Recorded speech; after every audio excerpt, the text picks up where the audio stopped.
आपने देखा होगा कि अभी रिजल्ट आया एसएससी सीजीएल 2024 का, और उसमें कट ऑफ गई 153। बच्चों को एकदम उम्मीद नहीं थी, टीचरों को भी उम्मीद नहीं थी। लोग डेटा लेकर के कट ऑफ बता भी रहे थे कि 140-42 जानी चाहिए, लेकिन वो बेचारे जेन्युइन डेटा ले रहे थे। वो उन बच्चों का डेटा ले रहे थे तो जो बच्चे पढ़ने में अच्छे हैं। कोई उन बच्चों का डेटा थोड़ी ले रहे थे जो 10-10 लाख 15-15 लाख रुपए दे करके अपनी जगह किसी और बंदे को बिठाते हैं। आपको तो ये पता ही नहीं होगा। आज मैं पूरी कहानी आपके सामने बयां करना चाहता हूं। आपको मालूम है, ये एनालिसिस वाली बात से शुरू करता हूं कि मैंने एनालिसिस आके बंद क्यों किया था। मालूम है आपको? क्योंकि मेरे पास, हमारी टीम के पास एक बंदे का फोन आता है कि आपको पता है बाकी के टीचर्स 25-25 क्वेश्चन का हूबहू एनालिसिस कैसे कर देते हैं। हमने कहा हमें नहीं पता। बोले आपको भी चाहिए तो सारे शिफ्ट के पेपर मिल जाएंगे, 5 लाख रुपए दे दीजिए। तब हमें पता चला अच्छा पैसे देके। हमने कहा आप निकालोगे कैसे? बोले हमारा तो बंदे बैठते हैं एग्जाम में सॉल्व करने वाले, वो आपको पेपर के खत्म होते ही तुरंत पूरा पेपर दे देंगे। ये सब एग्जाम में चल रहा है। अभी आपने देखा होगा थोड़े दिन पहले एमटीएस के पेपर में क्या हुआ, पता चला कि एक बच्चे से 80-80 हजार रुपए लेकर के सेंटर वाले दूसरे बच्चों को बिठा रहे हैं। और एमटीएस का ये मुद्दा दब के रह गया। बच्चों ने खूब चिल्लाया, 66 शिफ्ट में एग्जाम हुआ, लेकिन कोई कुछ नहीं कर पाया। ना एसएससी ने उस पर आके अपनी सफाई दी, क्योंकि अब सफाई देना जिम्मेदारी है ही नहीं। आज आप किसी पे भी उंगली उठा दो, रेलवे पे उठा दो, रेलवे कभी सफाई नहीं देगा आके। एसएससी पे उठा दो, एसएससी नहीं देगा। 2012 से मैं पढ़ा रहा हूं और खुद भी सीजीएल दे रहा हूं। जब 83-84 नंबर कट ऑफ जाया करती थी, पेपर का एक स्तर होता था। 2017 में खूब मुश्किल पेपर आया और कमाल की नकल हुई, और मैंने नकल के वीडियो खुद जाके सीबीआई में सबमिट किए। कमाल की नकल हुई, लेकिन क्या हुआ? कुछ नहीं हुआ। एसएससी को समझ में आया कि नकल खुली कैसे, ये पोल खुली कैसे। ये पोल ऐसे खुली थी क्योंकि उस मुश्किल पेपर में कुछ महिलाओं के, कुछ पुरुषों के 191 192 नंबर आ रहे हैं। बच्चों ने पिछले साल का डेटा निकाला 2016 का और देखा इसके तो पिछले साल 70 नंबर थे, अब 191 कैसे आ गए? यानी पक्का नकल हुई है, इसके नंबर में कोई सॉल्वर बैठा है इसकी जगह। एसएससी को समझ में आ गया अब ऐसे काम नहीं चलेगा, कुछ और सॉल्यूशन निकालना पड़ेगा। उन्होंने पब्लिक को नंबर बताना बंद कर दिया, उन्होंने नंबरों को पब्लिक करना बंद कर दिया। आपको पता होगा आज एसएससी के आप किसी दूसरे के नंबर नहीं निकाल सकते, आप सिर्फ अपने निकाल सकते हो। क्यों भाई? जो ट्रांसपेरेंसी पहले रहती थी आप तो उसको भी खत्म करते जा रहे हो ताकि पता ना चले। फिर आप एक यूएफएम का पंगा लेकर आए थे, यानी इनको हर साल 50-60% बच्चे फर्जी तरीके से इन कराने हैं, और उनको इन कराने के लिए नए नए तरीके लाते हैं। कभी ये यूएफएम ले आएंगे, अब ये नया ला रहे हैं नॉर्मलाइजेशन लेके आए। सब बच्चे चाहते थे नॉर्मलाइजेशन हो। इस देश में बड़े बड़े राज्यों में चुनाव कई कई जगह, कई कई जिलों में एक साथ खत्म हो जाते हैं, एक साथ रिजल्ट आ जाता है, सब कुछ हो जाता है, बट एग्जाम नहीं हो सकते। एग्जाम में 66 शिफ्ट चल रही हैं।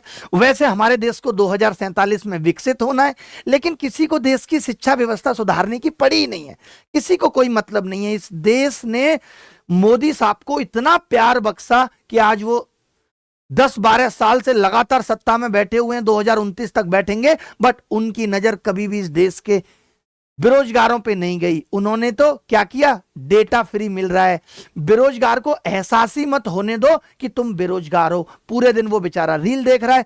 किनकी देख रहा है? जया किशोरी जी का। मोदी जी क्या कर रहे हैं? एक इवेंट रख रहे हैं, ऐसे इन्फ्लुएंसर को बुला के इनाम दे रहे हैं कि तुम बहुत अच्छा कर रहे हो। क्या अच्छा कर रहे हो? तुमने बेरोजगारों का ध्यान बांट रखा है। किसी का ध्यान जा ही नहीं रहा इस तरफ कि मेरा आगे आने वाला भविष्य कैसा होगा 5-7 साल बाद। उनको भी पता है कि मैं तो 5-7 साल बाद निकल ही जाऊंगा, फिर जो सरकार आएगी वो देखेगी क्या होगा क्या नहीं होगा। आपको पता है इस सीजीएल में भी 100% स्कैम हुआ है। नहीं तो जवाब दें चेयरमैन साहब, और डेटा जारी करें हर एक बच्चे का, और बताएं कि इस बच्चे के लास्ट 4 सालों में क्या नंबर थे। अगर लोग ये कह रहे हैं कि 2023 वाले सारे बच्चे बैठ गए, तो आपको तो पता है या तो वो 2023 की नौकरी करेंगे या 2024 की, तो आप उनको अलग से वेटिंग लिस्ट में रखो। एक एक करके हर मुद्दे पे बात करेंगे। आप लगातार देख रहे हैं पूरे साल में कभी नीट का पेपर आउट हुआ, नीट के पेपर में 720 नंबर नॉर्मलाइजेशन से कर दिए गए बच्चों के, ये कह के कि इन बच्चों को पेपर में टाइम कम मिला था। यानी ये नॉर्मलाइजेशन तो स्कैम का सबसे बड़ा नाम बन गया। जिसको आपको अंदर करना है, कुछ नहीं करना, बता दो इसका कीबोर्ड 10 मिनट तक काम नहीं कर रहा था। अब कौन जाएगा उसका कीबोर्ड देखने 10 मिनट तक? अगर आप अभी भी रिजल्ट पे गौर फरमाओ जैसा कि मैंने फरमाया, तो मैं देख पा रहा हूं, ये देखो एक साथ बच्चे रोल नंबर 302, 304, 6, 7, 8, फिर 10, फिर 14, 17, 18, 21, 18 लाख बच्चों में 2 लाख बच्चे यानी कि 10% लोग क्वालिफाई हुए हैं। और वहां पे एक सेंटर से इतने बच्चे लगातार 21, 22, 23, 24, ये क्या है? ये नकल नहीं तो क्या है? एसएससी का इस पे ध्यान नहीं जा रहा। 24, 27, 29, 32, 33, 34, 35, 38, 39, 41, 47 एक ही जगह से इतने सारे बच्चे सेलेक्ट हो रहे हैं। भाई कमाल है वाह। एक ही सेंटर में एक ही कमरे में बैठे हुए बच्चे बहुत इंटेलिजेंट निकल गए। कौन है ये बच्चे? जानते हो आप इनमें से किसी को? कोई तो आपके मोहल्ले में होगा, कमेंट करके बताओ कि कैसे हैं ये पढ़ने में, कितने अच्छे हैं। एक नहीं है ऐसे, कितने सारे बच्चे 18, 19, 20 लगातार लगातार बच्चे मैं देख रहा हूं कि सेलेक्ट हुए। 31, 32, 34 एक ही सेंटर से इतने सारे बच्चे। 11, 12, 13, 3, 3 तो लगातार हैं। 61, 62, 65, 66, 68, 69, 70, 84, 85, 86, 68, 69, 70। भाई मजाक चल रहा है क्या कोई? वैसे तो कट ऑफ 153 जा रही है। यहां तो टीचर के पढ़ाए हुए 100 बच्चे सेलेक्ट नहीं हो रहे, और यहां एक ही सेंटर से इतने बच्चे। कहां से पढ़ते हैं बच्चे? कौन से कोचिंग सेंटर में पढ़ते हैं ये? कितने इंटेलिजेंट हैं ये? 53, 54, 55, 11, 12, 15, 16, 11, 12, 13, 14, 14 के बाद फिर आ गया। भाई ये हो क्या रहा है? मैं ये बताना चाहता हूं कि आपको भी मालूम है पिछले साल 7,000 वैकेंसी थी, ठीक है, वैकेंसी कम थी, मेंस में कम बच्चे लिए थे आपने, लेकिन फिर भी कट ऑफ 150 गई थी। इस बार डबल वैकेंसी थी और फिर भी इतनी कट ऑफ जाना। भाई पहले तो आप ये बताओ कि आप ये पेपर आसान बना क्यों रहे हो? मालूम है आप लोगों से मैं कहना चाहता हूं, इन्होंने पेपर आसान बनाना इसलिए शुरू किया है कि अगर ये पेपर मुश्किल होता और फिर इतनी कट ऑफ चली गई होती तो हंगामा हो जाता। बच्चे कहते कैसे आ गए 170, कैसे आ गए 180। लेकिन अभी क्या हो रहा है, पेपर इतना आसान था तो ना हम समझ पा रहे हैं ना आप समझ पा रहे हो। आपको लग रहा है यार हो सकता है बच्चे ज्यादा इंटेलिजेंट हो गए। अगर बच्चे इतने इंटेलिजेंट हो गए कि 76% कट ऑफ जा रही है तो यह भी एसएससी की बहुत बड़ी नाकामी है। 76% कट ऑफ जाना, कल को आप कह दोगे 200 में 200 नंबर वाले को ही सिलेक्शन मिलेगा, तो यह तुम्हारी हार को दिखाता है कि तुम पेपर ठीक नहीं बना पा रहे। एनालिसिस की तो बंद करने की जरूरत नहीं थी। क्या तुम हर शिफ्ट में अच्छे सवालों का पेपर नहीं बना सकते थे? लेकिन तुम्हें क्या करना है, इन सब चीजों में बच्चों को ऐसे उलझाए रखो कि उसी में नकल से खूब सारे बच्चे निकल जाएं। ये जो निचले स्तर पे लैब से नकल हो रही है, क्या ये पैसा ऊपर तक नहीं पहुंच रहा? क्या सरकारें इनमें इन्वॉल्व नहीं है? क्या मंत्री जो बिना पढ़े लिखे हैं वो इसमें इन्वॉल्व नहीं है? वो तो पैसे के लिए ही सत्ता में आया है और उसको पता है कि सबसे ज्यादा पैसा बेरोजगारों से कमाया जा सकता है। आज मैं इस लड़की को बोलूं कि तेरे को सरकारी नौकरी दिला रहा हूं, कितना पैसा दे देगी? तो चाचा ताऊ फूफा सबसे उधार लेके ये 25 लाख तक दे देगी। सबसे महंगी अगर इस देश में अब कुछ हो गया है ना तो वो नौकरी हो गई है सरकारी। आराम से बिक रही है वो, कोई भी व्यक्ति, मैं बोल दूं अभी 25-25 लाख दे दो आप, भीड़ लग जाएगी भाई साहब। वही हो रहा है। सबसे बढ़िया करप्शन है ये, सबसे बढ़िया कमाई का धंधा है। करते हैं चालू। अब हर आदमी ज्ञान देगा, तुम तो उस लायक नहीं हो, अगले साल ले लेना। लेकिन जिसका लास्ट अटेम्प्ट है वो क्या करे? अगर तुम्हारे जिनके भी 154 नंबर आए, अगर तुम्हारे 153 नंबर होते और तुम उस दौर से गुजर रहे होते तब क्या होता भाई? तो ज्ञान देने वाले तो हजार हैं, किसी पे कम नहीं है ज्ञान। हर आदमी ज्ञान दे रहा है कि तुम उस लायक नहीं, तुम उस लायक नहीं। उसके दिल से पूछो जो सिर्फ 1 नंबर कम लेकर आया और उसका सिलेक्शन नहीं हुआ, जिसकी लास्ट होप थी, जिसके सामने अंधेरा है, उसके दिल से पूछो। ब्रेकअप हो जाता है, 17 लोग ज्ञान दे देते हैं, कुछ नहीं होता भाई। लेकिन जब खुद का होता है ना, तब समझ में आता है कि ब्रह की रातें कितनी काली हैं, कितनी दर्द भरी हैं, तब पता चलता है। एसएससी को डिक्लेयर करना चाहिए, इतनी ट्रांसपेरेंसी रखनी चाहिए कि नॉर्मलाइजेशन ये है, ये नहीं कि तुम अपने मूड के हिसाब से कुछ भी कर दोगे। क्या मतलब था रात के 11 बजे कैलेंडर डिक्लेयर करने का? ताकि बच्चे हंगामा ना करें। आपने नीट के पेपर में देखा होगा, नीट का रिजल्ट अचानक निकाल दिया गया। किस दिन? जिस दिन देश के प्रधानमंत्री का रिजल्ट आना था, ताकि सब लोग उसमें बिजी हो जाएंगे, किसी को कानो कान खबर नहीं लगेगी। और आते ही सारे नेता कैसे बोल देते हैं, कोई नकल नहीं हुई है। इनको तो पता है ना हुई है, ये आते ही बोलते हैं ऐसे जैसे इनको सब पता था कि हो ही नहीं सकती है नकल, इतने स्ट्रिक्ट हैं ये। और कुछ नहीं हुआ नीट के पेपर में। आपने देखा सुप्रीम कोर्ट तक बात गई। भाई इस देश की शिक्षा व्यवस्था इतनी खराब हो गई है कि कोई उसे सुधारने तक पे बात नहीं करना चाहता, लोग पर्दा ढकना चाहते हैं सिर्फ। आप देखोगे ऐसे एक एग्जाम की बात नहीं है आप देख लो, एमपी में पटवारी घोटाला, राजस्थान में एसआई घोटाला, छत्तीसगढ़ में पीएससी घोटाला, और यूपी में तो सिर्फ घोटाले ही घोटाले हैं। आप देखो, चाहे वो कांस्टेबल का एग्जाम हो, चाहे यूपी एसआई का एग्जाम हो, नीट का पेपर लीक हो गया, बार बार ये सब गलतियां रिपीट हो रही हैं भाई। तब मुझे नहीं लगता, मुझे लगता है कि ये जो मिस्टेक्स हो रही हैं ये चॉइस से हो रही हैं, ये चाहकर हो रही हैं, इसमें सब इन्वॉल्व हैं, सबकी हिस्सेदारी है बराबर। आप देखो, आपके सामने है, हेल्थ ऑफिसर की परीक्षा रद्द, 2000 फर्जी बहाली से 100 करोड़ रुपए कमाने का था टारगेट। देखो कितने बड़े बड़े पैसे कमा रहे हैं। आपको लग रहा होगा हमें अपने अपने एमपी विधायकों से सवाल करना चाहिए, उनके मुंह पे थूक के, कि ये बताओ हमने तुम्हें चुनकर भेजा है, तुम हमारी आवाज कब उठाओगे। लेकिन अब तो रील बनाने का दौर है, रेल मंत्री भी रील बना रहे हैं, कुर्सी पे बैठते हुए पीछे से कोई टावल टांग रहा है, देखो रील कितना मजा आता है, और उस रील पे मिलियंस लाइक हैं। बाबूजी रेल मंत्री हैं, सब रील बना रहे हैं, मोदी जी कहीं से निकल रहे हैं, घुस रहे हैं, कोई संसद में घुस रहा है, राघव चड्ढा, बस रील, बस रील। तुम भी रील बनाओ, रील देखो, तुम्हारी कोई देख नहीं रहा, दो चार की देख लेता है वो हीरो हो गए। नौकरी से किसको मतलब है, देश के आगे बढ़ने से किसको मतलब है, इस रील से ही तो देश आगे बढ़ेगा। अब तो मुझे लगता है आगे आने वाले वक्त में सारी चीजों का चयन इस रील से ही होगा, जिसके ज्यादा व्यूज होंगे उसको देश का प्रधानमंत्री बना दिया जाएगा। हो सकता है उर्फी जावेद को भी कोई ना कोई पोस्ट मिनिस्टर की मिली जाएगी, और दीपक कलाल को, क्योंकि रील कंपटीशन है, अब तो यही रियल कंपटीशन हो जाएगा। एसएससी की कट ऑफ इतनी ज्यादा जा रही है, ऐसे लग रहा है जैसे यहीं से बच्चे को सीधा नासा भेजेंगे। कितना बड़ा एग्जाम है एसएससी, और कितनी बड़ी नौकरी दे देते हो तुम, जिसके लिए इतनी मारा मारी है कि बच्चा सिलेक्शन ही नहीं ले पा रहा। मैं भी सॉल्यूशन पे भी आऊंगा कि हमारी एसएससी से डिमांड क्या है। पहले बता देता हूं कि क्या क्या हो रहा है। ये देखो, पूर्णिया केंद्र पर एसएससी परीक्षा की हर पाली में बिठाए जाते थे 10 फर्जी अभ्यर्थी, और एक से कितने कितने रुपए लिए जाते थे। 9 से 14 अक्टूबर तक डेली 30 बच्चे एग्जाम में फर्जी बिठाए जा रहे थे। हर शिफ्ट में टीसीएस ऑफिसर को एक बच्चे से 80,000 रुपए मिल रहे थे। 10 स्टूडेंट पर शिफ्ट 8 लाख, 3 शिफ्टों में 24 लाख डेली कमाई हो रही थी। अरे ये तो अंबानी बन जाएगा बहुत जल्दी, लेकिन पैसा तो बट रहा है ना, सब में इक्वली डिस्ट्रीब्यूट हो रहा है। मजा आ रहा है भाई, बहुत बहुत बढ़िया चल रहा है।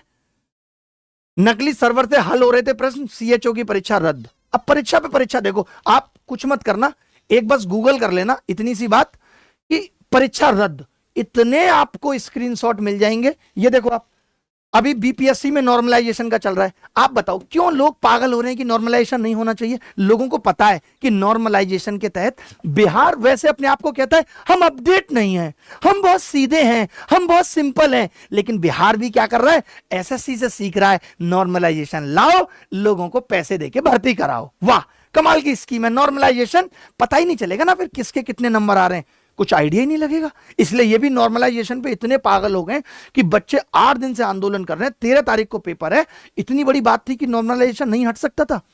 तमाम टीचर, खान सर, बाकी के लोग भी सपोर्ट करने पहुंच गए, तो विद्यार्थी लाठी खा रहा है। टीचर्स को आप जेल में डाल रहे हो। जेल में किनको डालना है, अरे प्रज्वल रेवन्ना को डालो ना जेल में। उसके ऊपर तो सारे आरोप खुल के सामने आ गए थे वीडियो फॉर्म में, उसको कोई बात नहीं कर रहा। मोदी जी भी उसका प्रचार करने पहुंचे थे, और तमाम लोग, उनको डालो ना जेल में जो वाकई में गलत कर रहे हैं। इन बच्चों पे लाठीचार्ज करके क्या कर लोगे, देश का भविष्य कहते हो इनको। मोदी जी आप तो 6 साल बाद निकल जाओगे, देश तो यही लोग चलाएंगे, और इनको हम अपाहिज बनाते जा रहे हैं सिर्फ रील दिखा दिखा के। ऐसे बन जाएगा भारत 2047 में विकसित। आगे बात करते हैं। सिपाही भर्ती परीक्षा के 25 सवाल निरस्त। वाह, 29 प्रश्नों के एक से अधिक सही विकल्प, सही जवाब वाले को मिलेंगे अंक। यानी ये लोग 25 सवाल ठीक नहीं बना पाते। 2023 के बच्चे अगर 2024 में सीजीएल में सारे बैठ रहे हैं तो कौन जिम्मेदार है। 3 सवालों 4 सवालों को लेकर बच्चा कोर्ट में बैठा है। और एसएससी, दुख की बात यह है कि जिस टीचर ने भी गलत बता दिया जिस सवाल को, उसका सवाल लेके कोर्ट में, देखो ये टीचर भी बता रहा मैथ्स एक्सपर्ट है, जिसका खुद 200 में 200 नंबर है, वो मैथ्स एक्सपर्ट है एसएससी की नजर में, क्योंकि एसएससी को अपने आप में बचाना है। मैं उस प्रोबेबिलिटी के सवाल की बात कर रहा हूं जो एसएससी ने गलत पूछा। टेक्निकली वो सवाल रॉन्ग था। उस सवाल पे हर बच्चे को नंबर मिलने चाहिए। आप एक तरफ कह रहे हो कि A and B are real number, और फिर आप आगे कह देते हो a² - 3, तो सवाल तो गलत हुआ ना टेक्निकली। कौन से गणित की परिभाषा से आप कह रहे हो कि वो सवाल ठीक है? बिल्कुल गलत है। पर बच्चे को उस पर नंबर मिलने चाहिए। हर साल ये कुछ ना कुछ करके कभी कोई मुद्दा कोर्ट में चला जाएगा, बच्चे को उलझा के रखेंगे, फिर वो बच्चा अगला सीजीएल भी देगा।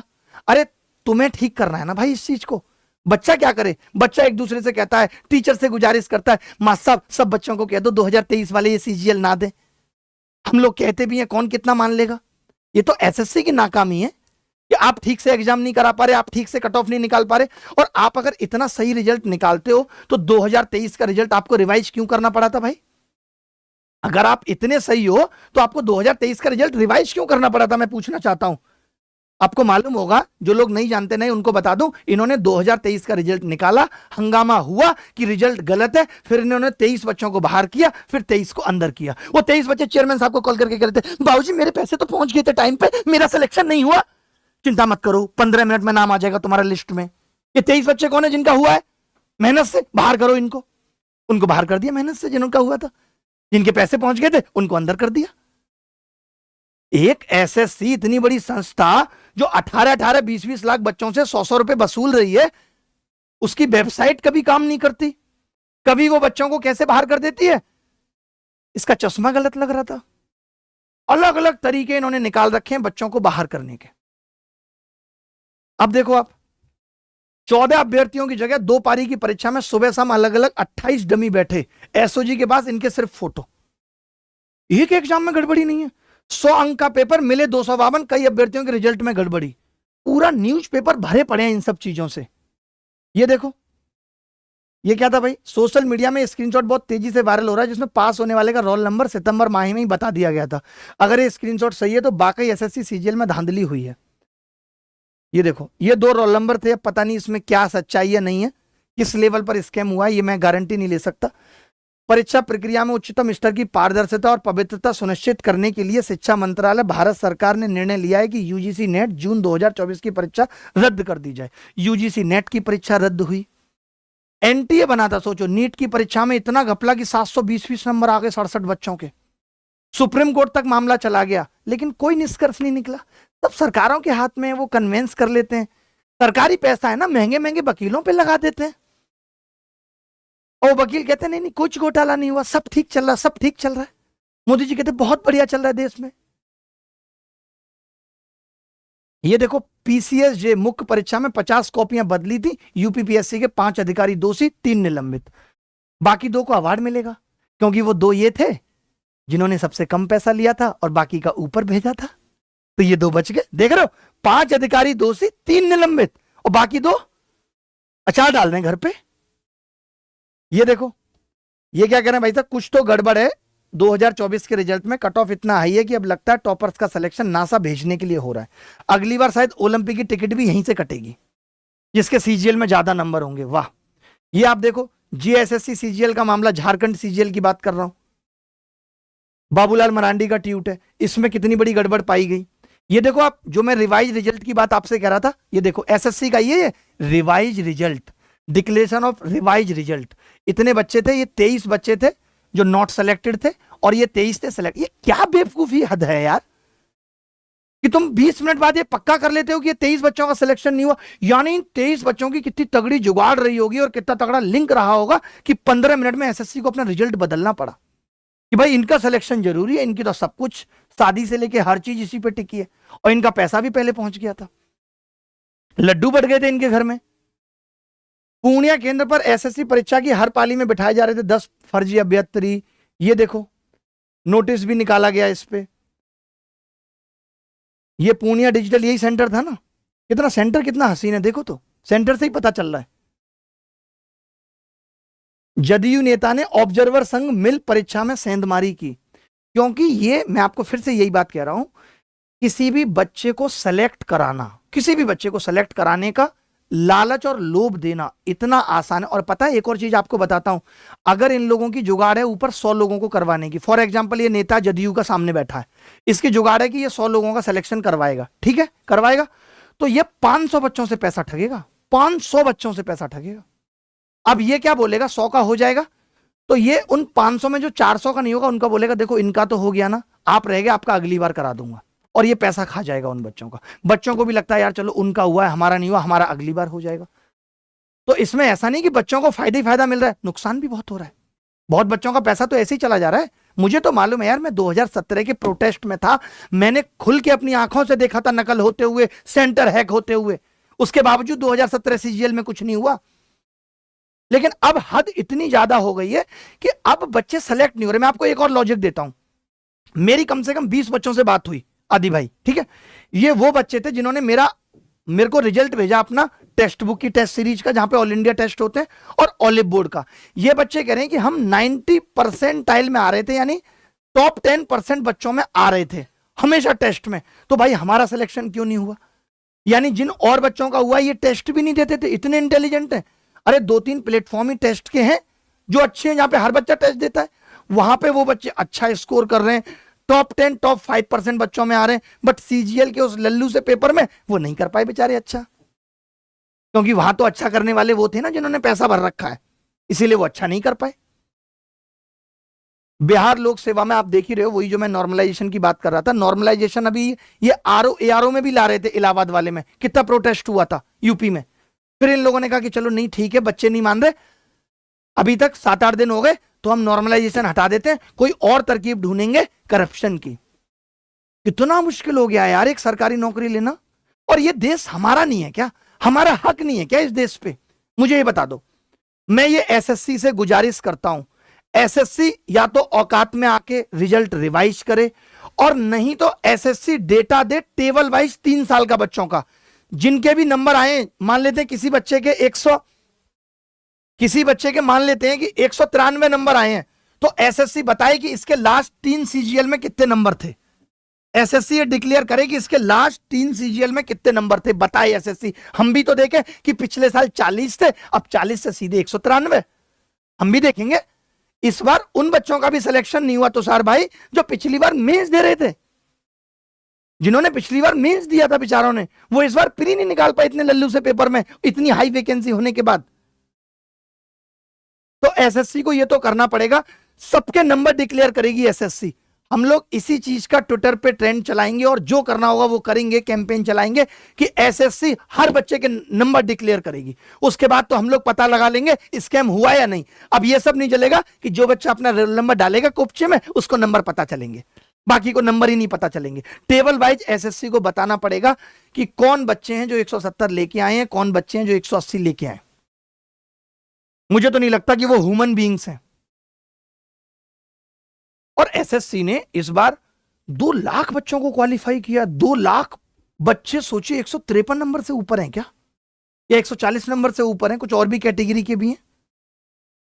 क्या वजह है जो स्टूडेंट को इतना पे करना पड़ रहा है भाई? और ये कब सिलेक्शन प्रोसेस फेयर होंगे? कब तक हर बार किसी ना किसी इशू पर एस्पिरेंट लड़ता रहेगा, प्रोटेस्ट करता रहेगा, हम जैसे टीचर्स को चिल्लाने आना पड़ेगा? कभी रेलवे में प्रॉब्लम है, कभी एसएससी में प्रॉब्लम, कभी यूपीएसआई में प्रॉब्लम, हमेशा हर्डल है। करे तो करे क्या बच्चा? क्या वो अपने अधिकारों की लड़ाई ना लड़े? एसएससी का जब जितना मूड हुआ, ऐसे नहीं चलेगा भैया, फिक्स रूल बनाने पड़ेंगे। जब आपका मन करता है तब आप रिजल्ट दे देते हो, कभी आप मेंस एग्जाम से 15 दिन पहले रिजल्ट देते हो, कभी आप 1.5 महीने पहले दे देते हो। आप डेट हमेशा इतनी लेट से बताते हो, पहले प्री करा लेते हो, फिर आप डेट बताओगे जनवरी में लेंगे हम तो एग्जाम। तुम्हारे बाप का देश है, तुम्हारे बाप की एसएससी है, जो जब जैसे चाहोगे तुम चला लोगे। भाग्य पर बैठ गया बच्चा यार, यहां तो सब कुछ अनप्रेडिक्टेबल है, हमेशा स्टूडेंट सफर करेगा, यहां तो कुछ भी हो जाता है, लकी ड्रॉ वाला सिस्टम चल रहा है। तो भाई ये अन्याय बर्दाश्त नहीं किया जाएगा, इतना समझ लीजिए। वैकेंसी भी ठीक है और प्री इजी भी ठीक ठाक ही था, बताओ। उसके बावजूद या तो तुम वेटिंग लिस्ट बनाओ भैया और बच्चों को क्वालिफाई करो, कुछ तो करना पड़ेगा ना।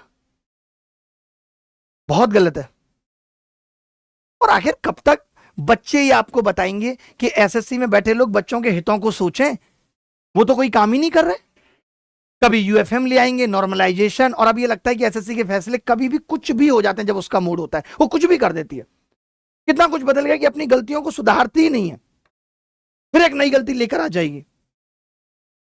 क्या रीजन है इतने हाई कट ऑफ का, आप बताओ।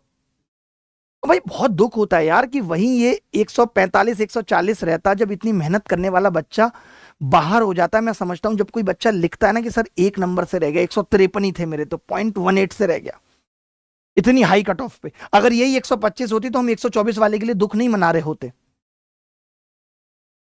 तब दुख नहीं होता। पहले आपने एज का अचानक से वो रूल लाके बहुत सारे बच्चों को बाहर कर दिया। और झुकना तो एसएससी को ही पड़ेगा अगर बच्चे सेटिस्फाई नहीं है। देखिए, एक मर्सिडीज और साइकिल की टक्कर होती है तो गलती किसी की भी हो, मर्सिडीज वाले को ही झुकना पड़ेगा और बाहर जाना भी देना पड़ेगा। अगर यहां बच्चे इतने निराश हैं और वो इतने क्वेश्चन उठा रहे हैं तो एसएससी की जिम्मेदारी बनती है कि वो बताए कि नहीं, हमने तो सब कुछ ट्रांसपेरेंस किया है, सब कुछ अच्छा किया है। भाई सबके दर्द है यार, जिसका लास्ट अटेम्प्ट था वो क्या करे, उसकी तो पूरी जिंदगी का सवाल है। रिजल्ट कुछ भी हो बट मौका तो मिलना चाहिए मेंस देने का। पीएचएसएल नहीं हुआ तो लगा सीजीएल उसकी लास्ट होप है। जब G21 हो सकता है, इंडिया भारत हो सकता है, इलाहाबाद प्रयागराज हो सकता है, तो एसएससी रिजल्ट रिवाइज क्यों नहीं कर सकती भाई? रिलैक्सेशन की गुंजाइश हमेशा होती है। बताए वो कि हमसे गड़बड़ हुई, या फिर हम ऐसा कर रहे हैं, अब 2.5 लाख बच्चों को ले रहे हैं और बच्चों को मौका दे रहे हैं क्योंकि आपने प्री तो क्वालिफाई कर ही दिया। सोचिए लास्ट टाइम मेंस लिखकर इस बार प्री ना हो पाना कितनी खराब बात है कि 153 नंबर लाकर भी बच्चा कितना मजबूर है। क्या उसके अंदर हिम्मत बची है अब तैयारी की, आपको लगता है? बताओ। अब मैं एसएससी बोर्ड के चेयरमैन से हाथ जोड़कर विनती करता हूं कि प्लीज स्टूडेंट के फ्यूचर से मत खेलिए, इन्हें एटलीस्ट मौका दीजिए पेपर देने का। और अगर आप बोलते हैं कि टियर 1 पेपर क्वालिफाइंग है तो बच्चों को क्वालिफाई भी करने दीजिए। एक बार देखिए कि कहाँ बिका है पेपर, एक जगह से इतने बच्चे जो सेलेक्ट हुए हैं क्या वो जेन्युइन है या नहीं, क्योंकि एसएससी के पास पूरा डेटा होता है। एसएससी चाहे, मैं इसलिए बोल रहा हूं ये क्योंकि जब सीबीआई ने भी एसएससी को बोला था तो एसएससी ने पूरा डेटा बताया था सीबीआई को कि ये बच्चे हैं जो हमारे शक के आधार पर हैं। और बच्चा जाए तो कहां जाए? रेलवे का भी वही हाल है, जो स्टेट एग्जाम है उनका भी वही हाल है। सेंटर तो अपने एग्जाम ठीक नहीं कर पा रहा, स्टेट में तो कहां इंटरफेयर करेगा कि कोई स्टेट ठीक से एग्जाम ले रहा है या नहीं ले रहा। बहुत दुख होता है यार, देश किन हालातों में पहुंच गया है कि बेरोजगार और किसी को इस बात की चिंता ही नहीं है।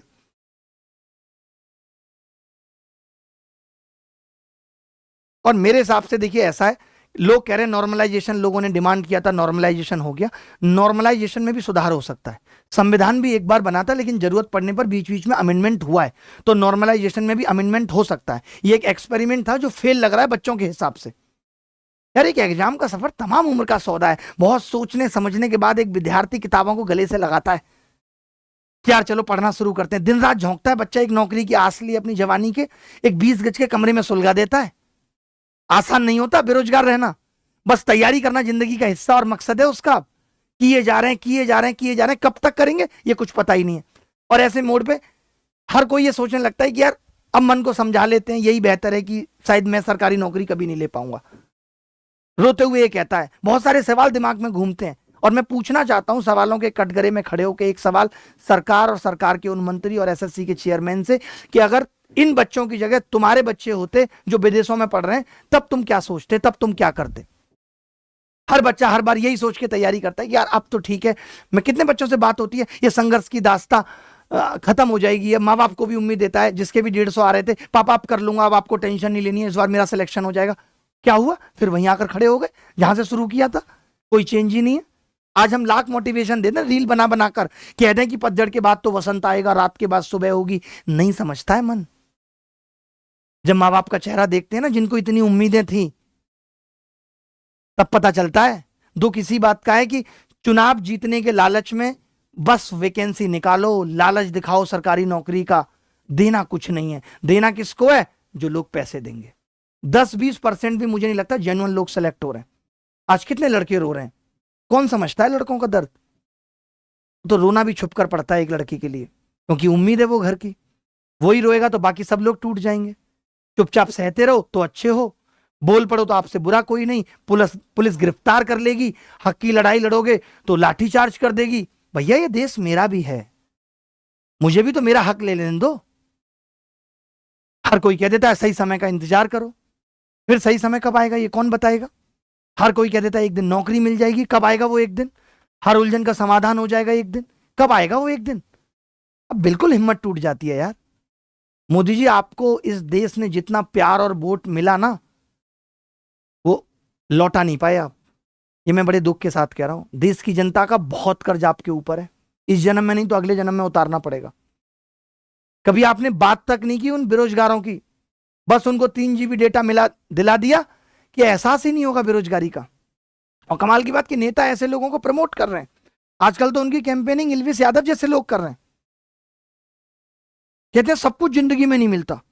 अरे कुछ तो मिले, इतना बेसिक। क्या करे बच्चा, मुस्कुराते हुए सब कुछ छोड़ दे, सीजीएल छोड़ दे, सीएचएसएल छोड़ दे, एमटीएस में घपला हो रहा है एक चपरासी की नौकरी में। हमें तो पता है ना कि एक बच्चे के ऊपर कितने बाप के कंधों की जिम्मेदारी है, मां की आंखों में बसे सपने मजबूर कर रहे हैं पढ़ने पे। किसको अच्छा लगता है पढ़ाई करना? लेकिन हार तो नहीं मानेंगे, हल तो ढूंढना पड़ेगा। देखिए अगर आप ऐसे ही बर्दाश्त करते रहे तो मैं आपको बताना चाहता हूं कि वो दिन दूर नहीं है, वो दिन दूर नहीं है जब कट ऑफ अभी 153 है, अगले साल और पैसे वाले लोग आएंगे 164 हो जाएगी, और वैकेंसी कम हुई 175 हो जाएगी।